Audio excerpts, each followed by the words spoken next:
Hey there, everybody, welcome back. Let's talk Manchester United. How is everybody feeling today? I'm not feeling too good. Honestly, going into this game, I really thought we would win. We had to win. After the disappointing start we've had to the season, we had to win this game. A lot of pressure on Ten Hag. We've lost to Liverpool the way we did, losing to Brighton. We really had to win this game. And going to this game, I wanted nothing else but a win. A draw, I would not have been happy with, regardless of how we got that draw. And now to have watched that game and to have drawn the game, that only feels worse. And I say worse because we played amazing, and that's insane. We played the best we've played in I don't even know how long, maybe a year. Definitely, maybe in Ten Hag's first season's the last time we played football like this. And then to have watched that and not have won, see chance after chance wasted. We're first in the league in terms of big chances created with 17, and then second is I think a Liverpool or City with 13.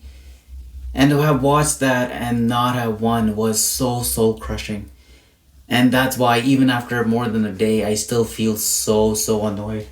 What about you, Riley? See, Riley doesn't look too happy either. No, but jokes aside, seriously, it wasn't nice. If we would have won that game, it would have been so different. I've been making this video over here, all cheerful, all smiley, saying we played amazing. Everyone was great in that team. Starting with Xerxes, he held that play so well up there. He held the ball well. He passed to the wingers, created a lot of chances. Amazing performance. If people are giving Xerxes a low score, they don't know football.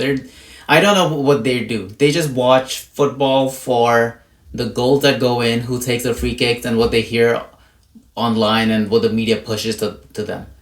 So their opinion, honestly, is one of the most stupidest opinion ever. Actually, not the stupidest. The stupidest opinion belongs to the pundits on most of these shows, because I don't even know what to say. Rashford didn't start, so some of them were like, oh, Rashford had a disciplinary issue, that's why he didn't start. Like, why do they put shit like that out there? Foden didn't start today. Did they say anything like that about Pep not starting Foden because Foden did something stupid? No, but they have to say stupid things about United, right? Anyways, forget them. The game was really good in terms of how we controlled it. We controlled the whole game. The first half, Palace had nothing. Even in the second half, up until maybe the 70th minute, till when we made our substitutions, we were controlling the entire game. And we made a lot of chances in the first half, not so much in the second half. But we didn't take those chances. Some of it was bad luck. Dean Henderson did have a good game. He'll suck for almost every other game, but when he plays United, he's amazing. He's Buffon all of a sudden, right? That is what it is. It is what it is. Unfortunately, we didn't win, and that's going to be what it is. But the positive over here, and like I've spoken about right now, is we did play well, and all of our players, except for one, and I'll get to him later, had a great game. Xerxes, I mentioned, had a really good game.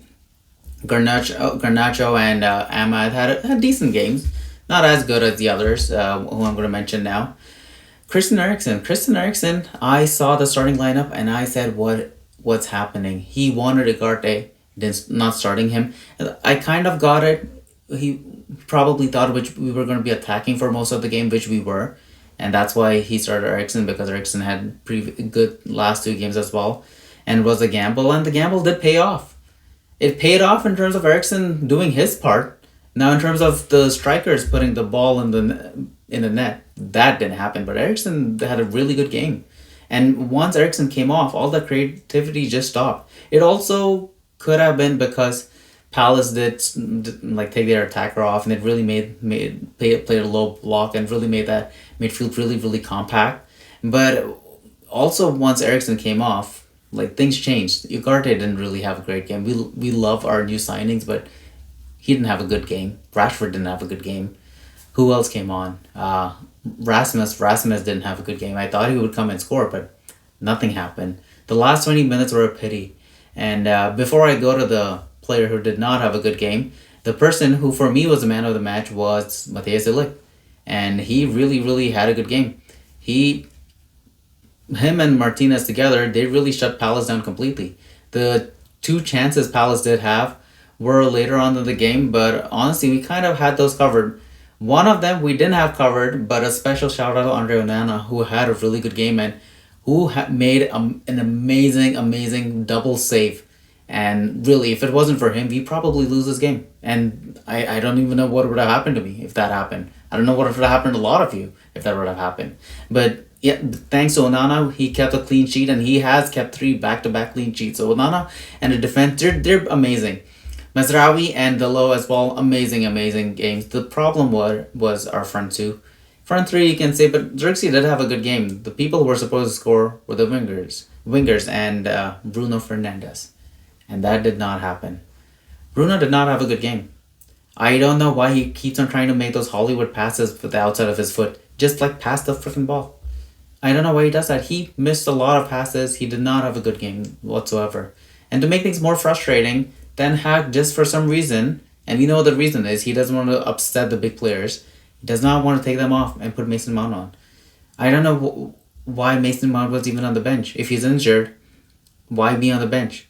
If he's on the bench, it's because he can come on. Then why not bring him on when we need something different to be done? The last 20 minutes, we did nothing. I kept on hoping for a late equalizer, late winner, but nothing happened. Absolutely freaking nothing. And I don't know why Ten Hag does that. Bruno has to start playing well. I started thinking the other day, Cole Palmer, people love Cole Palmer because of the season he's had, the first season. And if he has a bad season, will people speak about Cole Palmer the same way? Because look at Bruno. Bruno's first 2 seasons were way better than Cole Palmer's first season. And he was hyped a lot, but look at him for the last 2 or 3 years. So Bruno really has to start clicking again. Otherwise, fans will want Bruno to be benched. And I don't know if Ten Hag's going to do that. And that might be his, I don't know. I hope it's not his downfall. I hope everything is positive. Because look at it this way. Some days you have bad days. Alex Ferguson, we would go to certain games, we would attack, we would win. Sometimes we would even lose those. So I hope this is like one of those things where we are seeing improvement, and maybe the reality is that we are putting too much pressure. Maybe we're putting toxic positivity, because you need to understand, last season was abysmal. It was horrible. And now that we have new signings, we want these new signings to be the core of our team. And for that, it takes time. In today's modern world, we want things fast. But that's not how it is. It takes time for people to start playing a certain style. It takes time for players who have come from multiple clubs into our team, who was shit last year. Don't forget that. They could barely do any system last year. So they're probably learning this new system too. And we're seeing it happen. We're seeing it from the first game to the 5th game. They're getting better each and every game. And this game, I'm telling you, we should have won that game. We made so many chances. We were the better side. It was just pure bad luck. And if you would have put those chances in, I would have been speaking like, look at the momentum. We picked up 3 wins right back to back, playing better and better football every single game. So maybe next week against Spurs, we play even better and maybe we win. Let's see. Anyways, thank you everybody for watching. Riley is super duper happy. He is maybe not so much in this video, but his other videos everybody seems to like. So for everybody who watches, thank you so much. Please like and subscribe, and until the next time.